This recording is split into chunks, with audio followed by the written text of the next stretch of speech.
시청자 여러분 안녕하십니까? 김건희 여사가 본격적으로 공개 활동을 시작을 했습니다. 윤석열 대통령과 함께 어제 현충일 추념식에 참석을 하고 국군 보훈병원을 찾아서 상위 용사들을 위로했습니다. 결론적으로 말씀드려서 저는 김건희 여사가 대한민국 국민들의 잔잔한 치어리더가 돼야 된다고 생각을 합니다.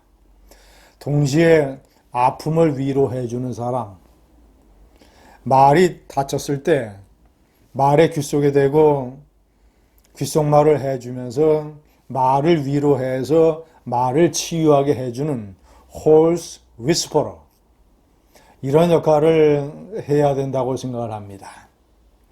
그것이 중심적인 역할이요. 또 하나는 본인의 전시, 기획, 문화 이런 특장을 살려서 지금 글로벌 세계 무대를 흔들고 있는 K 컨텐츠, 이런 것들을 세계에 알리고 국내의 관련자들을 격려하고 산업을 키우는 이런 데도 기여를 했으면 좋겠습니다.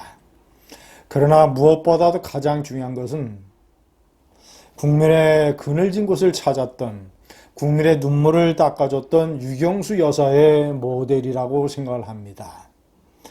유 여사는 장관 부인들을 중심으로 해서 양지회라고 하는 봉사단체를 만들어서 봉사활동을 했고, 그 개인 스스로가 나환자촌을 찾아서 박정희 대통령에게 오늘 나환자촌을 찾아서 나환자들 손을 잡았다고 하니까 박 대통령이 그런 유경수 여사의 손을 덥석 잡아줬던 그런 일화, 그리고 못살고 가난하고 커다란 어려움에 처한 국민들이 조용히 유경수 여사에게 편지를 보내면 진상을 파악해서 꼭 도와줘야 되겠다고 한 사람에게는 알려지지 않는 방법으로 도와줬던, 그리고 청와대 내에 야당 역할을 했던, 민심이 박정희 대통령에게 대한 따가운 민심도 전달하기를 주저하지 않았던 유경수 여사,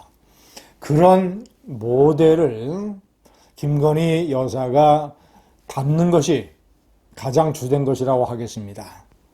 제가 오늘 제목에도 명기를 했습니다만 앞으로 대한민국 국민들은 김건희 여사의 얼굴, 김건희 여사의 동선, 김건희 여사의 스타일, 김건희 여사의 언행, 이런 걸로 국민의 망막 속에 찍혀져 있는 아주 추악한 김정숙 여사의 악몽을 지워버려야 됩니다. 첫 번째, 문재인의 첫 번째 외국 방문이었던 독일 방문. 독일 방문을 해서 평양에 가서 김일성으로부터 융숭한 대접을 받았던, 김일성을 찬양을 했던 공산주의자 윤희상, 그가 작곡가라는 이유로, 이름이 좀 알려진 작곡가라는 이유로 음악을 전공한 김정숙 여사가 그의 고향 통영에서 동백나무를 가져다가 베를린에 있는 윤희상의 묘역에 헌목했습니다. 그리고 음악학도로서 윤희상을 존경한다, 오랫동안 흠모하는 마음을 가져왔다고 공산주의자 윤희상을 칭송했습니다. 이런 일뿐만 아닙니다. 두 번째에 제가 명기를 했습니다만 2019년에는 대통령 부인의 주제를 훨씬 넘어서 주제 넘게 삼성, SK, 롯데그룹 이런 10여 개 대기업의 부회장급 인사들을 청와대로 불러서 오찬을 제공한답시고, 무슨 예를 들자면 기업의 예를 들자면 아동, 다문화, 이런 지원 활동, 이런 것들을 격려한답시고, 대통령 부인이 뭐라고 대기업의 부회장급 인사 10여 명을 불러다가 청와대에서 오찬을 내는 주제넘는 행동을 일삼았습니다. 세 번째, 국민들의 뇌리에 가장 깊이 박힌 김정숙의 악몽은 자신의 관광, 외유성 국빈놀이 또는 외국 방문을 위해서 혈세를 마구 낭비했다는 것입니다. 대통령과 함께 인도를 방문했다가 타지마할을 가지 못하자 타지마할을 방문하지 못한 것이 못내 아쉽다고 얘기했다가 추후에 인도 허황우 기념공원 관련 행사에 인도 정부가 처음에 강경화 외교부 장관을 초청을 했는데 김정숙이 가고 싶어서 모디 총리가 다시 김정숙을 초청하는 초청장을 보내게 조작을 하고 그런 식으로 해서 문재인은 대통령 전용 2호기를 내줘서 총 비용 2억여만 원을 대한항공에 지불을 하게 해서 국민 혈세를 3박 4일 동안 낭비하고 본인은 꿈에 그리던 타지마할을 방문했습니다. 뿐만 아닙니다. 일본이 대한 경제 보복을 준비할 때 2019년 모두 11개 나라의 국빈놀이에 문재인 부부는 완전히 빠졌습니다. 그래서 제가 강경화 외교부 장관을 여행사 사장이라고 신랄하게 비판하지 않았습니까?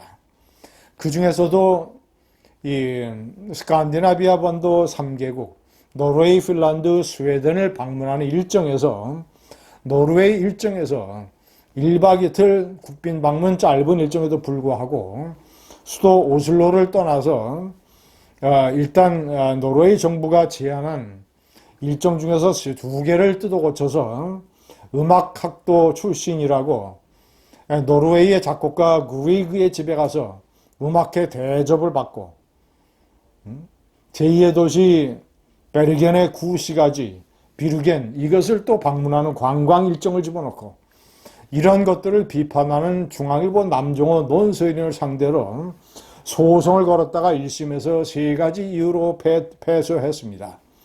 첫 번째는 김정숙 여사에 관한 일인데 대통령 비서실이 국민 세금을 써가면서 소송을 한 것이 당사자가 잘못됐다. 두 번째는 칼럼이라고 하는 것은 칼럼니스트의 의견을 제시하는 것이다. 세 번째는 남정원 논설위원이 지적한 것이 사실에 부합한다. 이런 3가지 이유로 패소했다. 그래서 국민세금, LKB라고 하는 고급 로펌에 국민세금을 써가면서 언론을 탄압하는 소송을 걸었던 문재인 내외. 시청자 여러분, 4번째 마지막에 제가 명기를 한 대로 김건희 여사가 가장 중심적으로는 유경수 여사를 닮아서 한국 사회에 그늘진 곳. 김건희 여사는 재산도 많고 경력도 화려하고 미모도 갖췄고 많은 사람들이 부러워하는 조건을 갖췄습니다. 그럴수록 낮은 곳으로 가서 대한민국의 그늘진 곳에서 억울한 사정으로 신음하고 있는, 그리고 너무나 삶이 고달퍼서 눈물을 흘리면서 신음하고 있는 이런 국민들을 보살펴주는 이런 유경수 여사의 그림자가 어른거리는 그런 김건희 여사의 활동을 기대하는 국민들이 많습니다. 감사합니다.